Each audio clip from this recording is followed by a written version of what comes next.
नींद कैसे आती है, हम लोग क्यों सो जाते हैं, एक स्लीप साइकिल कितने मिनट की होती है, एक रात में कितनी स्लीप साइकिल्स रिपीट होती हैं, रेम स्लीप क्या होता है, रैपिड आई मूवमेंट स्लीप क्या होता है, आज हम लोग इस पे बात करेंगे।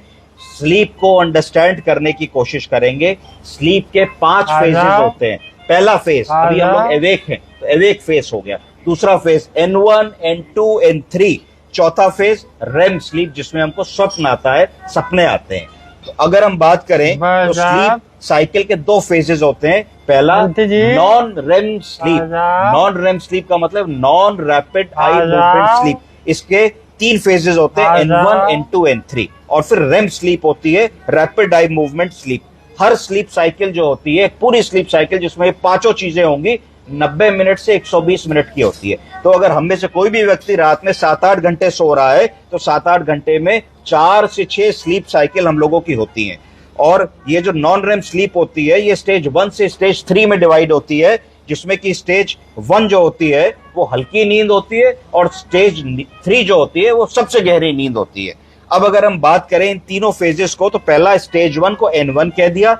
N1 a brief light phase when you transit from awakefulness to sleep. N1 sleep का मतलब है जब हम बिस्तर पे लेटे, हल्की हल्की नींद आनी शुरू हुई, हम अवेक थे, मोबाइल देख रहे थे, हल्की सी निंद्रा आई, तो उसको नॉन रेम N1 स्लीप कह देंगे। फिर नॉन रेम N2 स्लीप क्या होता है, स्टेज 2 स्लीप, जिसमें लाइट स्लीप की स्टेज है, जिसमें हम नींद में जाने लगते हैं, जिसमें हमारा पल्स डाउन हो जाता है, रेस्पिरेटरी रेट 1 मिनट में कै बार सांस ले रहे हैं वो कुछ कम हो जाता है, हमारा बॉडी टेम्परेचर थोड़ा सा कम हो जाता है और हमें कंफर्टेबल जोन में चले जाते हैं। तो ये non RAM stage 2 N2 sleep होती है। उसके बाद स्टेज 3 स्लीप आती है, जिसको N3 स्लीप कहा जाता है। इसमें क्या होता है, डीप स्लीप होती है। इस डीप स्लीप में क्या होता है, बॉडी अपने आप को रिपेयर करने की कोशिश करती है।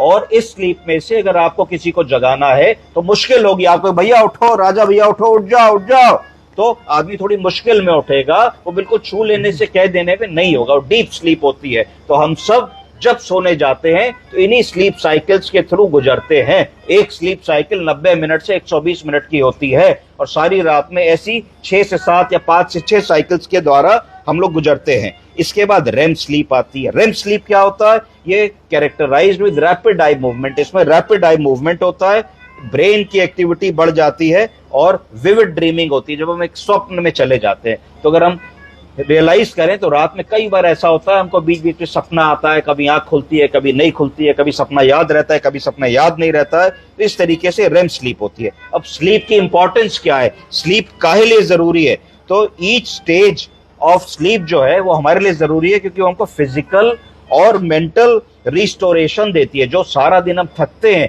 फिजिकली और मेंटली, उसको रिस्टोर करने के लिए, अपनी बैटरी को चार्ज करने के लिए, अगले दिन कोई काम को करने के लिए ऊर्जा जो हमको चाहिए, उसके लिए हम लोगों को स्लीप की जरूरत होती है। फिर जो डीप स्लीप होती है, जो N3 हमने कह दिया डीप स्लीप, उसमें क्या होता है, ये क्रूशियल होती है for physical repair and recovery. तो जो टिश्यू डैमेज दिन भर में होता है हमारा, वो जब हम N3 स्लीप में होते हैं तो वो रिपेयर होता है और रिकवरी उस चीज की होती है। रेम स्लीप क्यों इंपॉर्टेंट होती है, उससे लर्निंग की मेमोरी इंप्रूव होती है, मेमोरी इंप्रूव होता है, मूड इंप्रूव होता है और मूड के रेगुलेशंस जो है वो इंप्रूव होते हैं। तो ये रेम स्लीप होती है।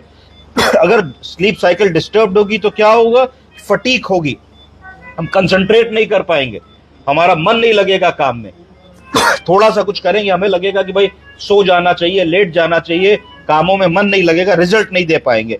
तो किन चीजों से स्लीप बिगड़ती है, ज्यादा कैफीन पीने से, ज्यादा कॉफी पीने से, ऐसी चीजों को खाने में जिनमें कैफीन की मात्रा ज्यादा, तनाव बहुत लेने में, बहुत ज्यादा मोबाइल करने में, अधिक मात्रा में ड्रग्स, एल्कोहल, टोबैको का कंजम्पशन करने में, इन चीजों को करने से स्लीप हमारी बिगड़ती है। इसको अवॉइड करना चाहिए, समझे आप।